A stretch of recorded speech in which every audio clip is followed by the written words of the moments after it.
Nakabidyo na. Nakabidyo na. Okay.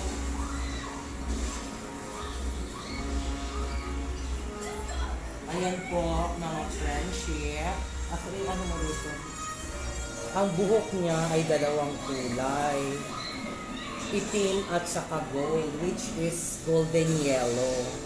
So, ang first natin gagawin is tanggalin natin yung black. Ito po ay tinatawag na bleaching soap. Ayan. Yan. Maya-maya lang po konti, magiging dilaw na yan siya lahat. Ayan.